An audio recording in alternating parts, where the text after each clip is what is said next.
जय जगदीश्वरम। सम्यगाप्त पुरुष जगदीश्वरम के लिखित उपदेशों पर आधारित पॉडकास्ट्स की इस श्रृंखला में आज उनके दिनांक 24 जून 2025 के उपदेश को आधार बना रहे हैं। पूज्य गुरुदेव द्वारा यह उपदेश लोक कल्याण के लिए फेसबुक के आर्य मित्र नामक पेज पर सन 2017 से प्रकाशित हो रहे हैं। जैसा कि हमने पहले भी स्पष्ट किया है कि यह पॉडकास्ट गुरुदेव के गूढ़ एवं गहन उपदेशों को समझने की दिशा में केवल एक प्रयास है तथा ऐसे किसी भी प्रयास में गलती होने की संभावना तो रहती ही है। अतः सुधी दर्शक श्रोता गणों से अनुरोध है कि वे इस पॉडकास्ट को सुनते समय अपने विवेक का प्रयोग अवश्य करें तथा किसी भी शंका समाधान के लिए फेसबुक पर जगदीश्वरम के आर्य मित्र नामक पेज पर दिए मूल उपदेश को अवश्य पढ़ें। आर्य मित्र पेज का लिंक डिस्क्रिप्शन में दिया जा रहा है। नमस्ते। आज हम जगदीश्वरम के कुछ काफ़ी दिलचस्प और कह सकते हैं चौंकाने वाले विचारों पर बात करेंगे। ये विचार जुड़े हैं सनातन धर्म की उनकी अपनी समझ से, ज्ञान की प्रकृति से और हम जो हैं, हमारा होना, मतलब हमारी उपस्थिति, प्रेजेंस, उससे। हाँ, नमस्ते। ये बातें ली गई हैं उनके 24 जून 2025 के उपदेशों से। उसमें वो सम्यक सद्धर्म की बात करते हैं। हाँ। और खास बात यह है कि जगदीश्वरम मानते हैं कि यही प्राकृतिक धर्म है, पूरी मानवता का साझा धर्म, और यही असल में सनातन धर्म है। बिल्कुल। तो आज हमारी कोशिश रहेगी कि इन स्रोतों से जो मुख्य बातें निकली हैं उनकी तह तक जाएं। जैसे ये भ्रम, ये उलझने, ये आती कहाँ से हैं, और चीजों को साफ साफ देख पाना, ये स्पष्टता, इसका क्या महत्व है। और फिर वो बड़ा सवाल, हम असल में हैं कौन? क्या हम वो हैं जो देखता है, दृष्टा, या कुछ और? हाँ, ये बहुत बुनियादी सवाल है। और ये सब ज्ञान और उपस्थिति से कैसे जुड़ा है? तो चलिए खोलते हैं इसे धीरे धीरे। हाँ, और ये विषय वाकई हमारे वजूद पर और हम दुनिया को कैसे जानते हैं, कैसे समझते हैं, इन बहुत ही फंडामेंटल सवालों को छूता है।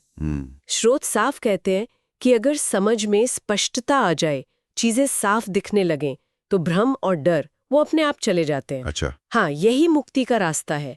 और आज हम देखेंगे कि कैसे जगदीश्वरम हमारी जो पारंपरिक धारणाएं हैं ना, इनको हम अक्सर मान के चलते हैं, उनको कैसे चुनौती देते हैं। हाँ, और इसकी शुरुआती एक बहुत जाने पहचाने लेकिन गहरे उदाहरण से होती है, वो रस्सी और सांप वाला। हाँ, क्लासिक है वो तो, है ना?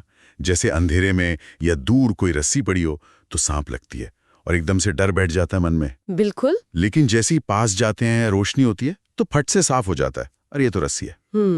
और जैसी ये स्पष्टता आई, वो सांप का वहम और उससे जुड़ा डर, दोनों मतलब एक साथ बिना कुछ किए ही गायब। तो ये उदाहरण सीधे सीधे यही बता रहा है कि अस्पष्टता, मतलब चीजों का धुंधला या गलत दिखना, वही है हमारे भ्रम और डर की जड़। बिल्कुल सही कहा। और ठीक इसी पॉइंट पर स्रोत उपासना शब्द की एक बड़ी अनोखी व्याख्या करता है। उपासना, पूजा पाठ वाला? हाँ, आमतौर पर हम वही समझते हैं, लेकिन यहाँ उससे तोड़ा गया है। उप आसन मतलब पास बैठना, निकट आना। किसके निकट? तथ्य के, सच्चाई के, जो जैसा है उसके, तथ्य की स्पष्टता के जितना करीब जा सके उतना जाना। स्रोत कहता है यही असली ध्यान है। अच्छा, ध्यान मतलब तथ्य के करीब जाना। हाँ, तथ्य जैसा है उसे वैसा ही देखने के लिए उसके करीब जाना, उसे साफ होने देना। और इसमें सबसे मजेदार बात क्या है कि ये डर या भ्रम को कोई बाहरी चीज नहीं मानता जिसे भगाना पड़े। ये तो बस हमारी अपनी समझ की कमी है, हमारी अस्पष्ट नजर का नतीजा है। जैसे ही तथ्य साफ हुआ, रस्सी दिखी, तो डर अपने आप खत्म। हाँ, भ्रम और भय को अलग से मिटाना ही नहीं पड़ता, वो खुद ही विलीन हो जाते हैं। अच्छा, तो ये स्पष्टता, ये इतनी जरूरी है, ये चाबी है भ्रम से निकलने की। हाँ। लेकिन फिर स्रोत एक कदम और आगे बढ़ता है। हाँ। वो कहता है कि हम अक्सर चीजों को वैसे देखते ही नहीं जैसी वो असल में हैं। बिल्कुल। हम उन्हें अपने सीखे हुए विचारों से, अपने संस्कारों से, अपने दिए हुए नाम और रूप के चश्मे से देखते हैं। इसे स्रोत कहता है आरोपित दृश्य। आरोपित दृश्य मतलब जो हमने थोप दिया है। हाँ, वो नजारा जो असलियत पर हमने अपनी समझ से, अपनी कंडीशनिंग से थोप दिया है, आरोपित कर दिया है। हाँ, और इसे समझाने के लिए एक बहुत अच्छा उदाहरण दिया है श्वास का। श्वास। हाँ अच्छा। हाँ, श्वास ये एक नाम है जो हमने इस हवा के आने जाने की प्रक्रिया को दे दिया। फिर हम इस पर अपनी व्याख्याएं थोपते हैं, ये गहरी है, ये हल्की है, ये अच्छी है, बुरी है, इससे शांति मिलती है, बेचैनी होती है। ये सब क्या है? ये हमारे आरोप हैं। बिल्कुल, ये हमारे आरोप हैं। स्रोत कहता है अगर हम ये सारे आरोप, सारे नाम, सारी व्याख्याएं हटा दें तो श्वास का जो असल तथ्य है, जो उसकी नंगी सच्चाई है, वो अपने आप साफ हो जाती है। तो वो क्या है फिर? वो बस हवा का आना जाना है, बिना किसी अच्छे बुरे के लेबल के, बस एक प्रक्रिया। तो मतलब जब हम किसी भी अनुभव को, चाहे वो सांस हो, कोई एहसास हो या कोई घटना, उसे कोई नाम या परिभाषा देते हैं, अच्छा बुरा कहते हैं, तो हम असलियत मतलब तथ्य नहीं देख रहे होते हैं। नहीं, हम अपनी बनाई हुई कहानी, आरोपित दृश्य देख रहे होते हैं। बिल्कुल, आप एकदम सही पकड़ रहे हैं। और ये जो फर्क है ना, तथ्य और आरोपित दृश्य के बीच का, ये बहुत बहुत गहरा है। और स्रोत यहाँ एक मतलब चौंकाने वाली बात कहता है। क्या? कि तथ्य का चित्त में संस्कार नहीं बनता। क्या मतलब?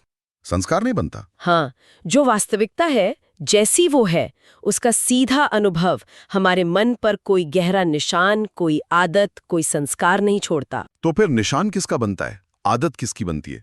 निशान बनता है केवल दृश्य का, मतलब हमारी उस आरोपित धारणा का, हमारी व्याख्या का, हमारी उस कहानी का जो हमने तथ्य के ऊपर बना ली है। अरे, इसका मतलब समझ रहे हैं? हमारे जितने भी मानसिक बंधन है, हमारी आदतें, राग द्वेष, डर, इच्छाएं, वो सब हमारी इन आरोपित धारणाओं से, इन कहानियों से बनते हैं, वास्तविकता के सीधे अनुभव से नहीं। ये तो बहुत बड़ी बात है। मतलब हमारी सारी उलझनें हमारी अपनी कहानियों की वजह से। हाँ, और ये सिर्फ श्वास पर नहीं, हमारी हर संवेदना, हर भावना, चित्त की हर हरकत, यहाँ तक कि जिसे हम अपने गुण या अवगुण कहते हैं, उन सब पर लागू होता है। सब पर? सब पर।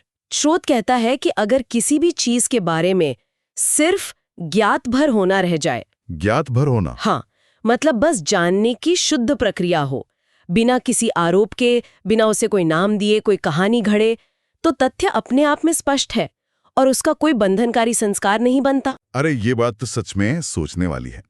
मतलब हमारी सारी मानसिक उलझनें हमारी अपनी ही बनाई हुई कहानियों का नतीजा हैं।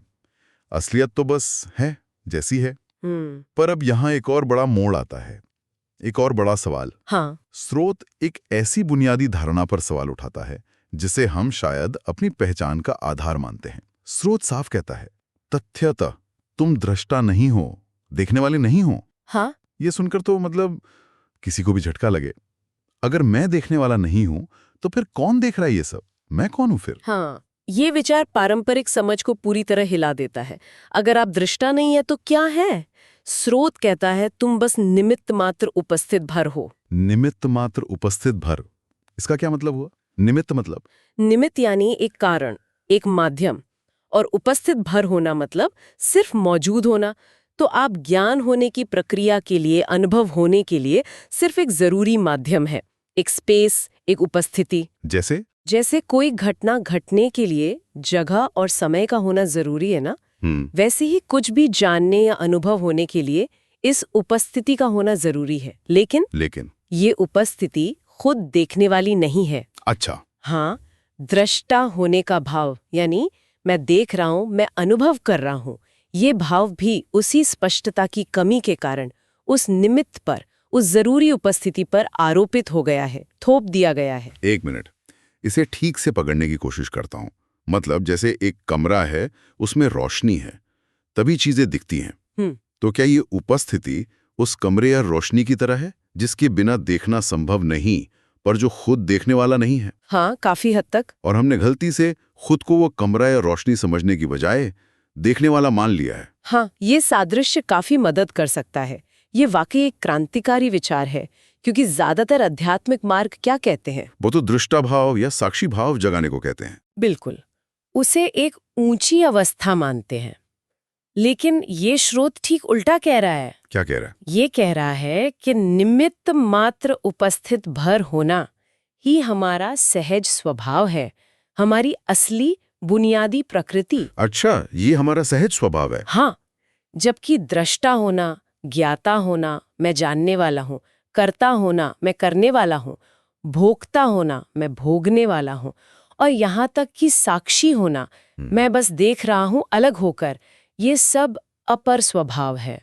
अपर स्वभाव मतलब वो जो हमारा असली स्वभाव नहीं है, बल्कि उस पर चढ़ी हुई परतें हैं, गहरी आदतें हैं, कंडीशनिंग है। और ये आदतें इतनी गहरी और ऑटोमेटिक है कि सामान्यतः इन पर हमारा कोई वश नहीं चलता, ये अपने आप काम करती रहती हैं। तो जिसे हम अक्सर साधना का लक्ष्य समझते हैं, साक्षी बनना, स्रोत उसे भी एक तरह का आरोपण, एक बाहरी परत बता रहा है।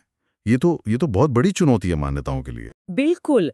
अगर हम इसे बड़ी तस्वीर में देखें तो ये हमारे आत्मबोध की पूरी धारणा को, मैं कौन हूं, इस सदियों पुराने सवाल के पारंपरिक जवाबों को जड़ से हिला देता है।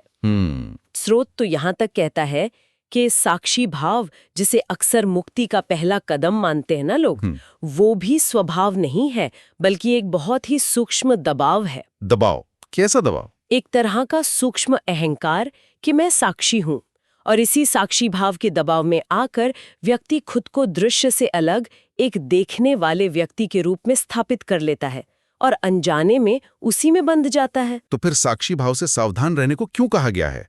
अगर ये इतना सूक्ष्म है तो इससे असल खतरा क्या है? बंधने का मतलब क्या है यहाँ? खतरा यही है कि ये इतना बारीक है कि आसानी से पकड़ में नहीं आता। हम सोचते हैं हम साक्षी बनकर मुक्त हो रहे हैं, हाँ, पर स्रोत के अनुसार हम एक और सूक्ष्म बंधन बना रहे होते हैं। स्रोत कहता है कि जब भी दृश्य के सापेक्ष, यानी जब भी कोई चीज अनुभव में आ रही हो, वो दृश्य है, और हम खुद को उसके दृष्टा या साक्षी के रूप में स्थापित करते हैं, मैं इसे देख रहा हूँ, हाँ, ठीक उसी पल चित्त में संस्कार ग्रहण होता है। फिर वही बात, संस्कार। हाँ, यानी हमारे मन पर उस अनुभव का, और उससे भी ज्यादा मैं देखने वाला हूँ, इस भाव का निशान पड़ता है, छाप पड़ती है। और संस्कार ग्रहण होने का सीधा मतलब है बंधन, जैसा पहले भी बात हुई थी। हाँ, बिल्कुल। स्रोत बहुत साफ है इस बारे में। संस्कार ग्रहण होने पर ही जन्म, आयु और क्लेश मतलब दुख, उसका बंधन है। ये जो जीवन मृत्यु का चक्र है, ये जो सुख दुख का अनुभव है, इसकी पूरी बुनियाद ही संस्कारों का इकट्ठा होना और उनका फल देना है। तो अगर संस्कारों से मुक्ति चाहिए तो उनका बनना बंद करना होगा। हाँ, उनका ग्रहण होना बंद करना होगा। और वो कैसे होगा? स्रोत के अनुसार दृष्टा भाव से हटकर, साक्षी होने के सूक्ष्म दबाव से भी मुक्त होकर। तो फिर कैसे? सिर्फ दर्शन मात्र में स्थित होना होगा, बस उपस्थित भर रहना। ये एक नया शब्द आया, दर्शन मात्र। इसे दर्शन से कैसे अलग समझे? दृष्टा भाव से हटना समझ आता है, पर दर्शन मात्र में उपस्थित होने का क्या मतलब है? हाँ, ये फर्क समझना बहुत जरूरी है। देखिए, सामान्य भाषा में दर्शन का मतलब क्या होता है? किसी दृश्य को देखना। हाँ, जो किसी दृष्टा को होता है, यानी एक देखने वाला दृष्टा, एक देखी जाने वाली चीज दृश्य, और इन दोनों के बीच देखने की क्रिया दर्शन है। ये त्रिपुटी है, तीन का समूह। ठीक है। लेकिन दर्शन मात्र क्या है? स्रोत इसे दृष्टा और दृश्य के माध्यमिक आधार के रूप में समझाता है। ये वो शुद्ध चेतना या उपस्थिति है, वो पृष्ठभूमि है जिसमें देखना घटित होता है। अच्छा। लेकिन जहां मैं देख रहा हूं, यानी दृष्टा या साक्षी होने का भाव, उसका कोई आधार ही नहीं रहता, वो टेक ही नहीं सकता। तो मतलब बस देखना है, देखने वाला कोई नहीं। हाँ, ये सिर्फ शुद्ध देखना है जिसमें देखने वाला कोई मैं नहीं है, ये बस हो रहा है।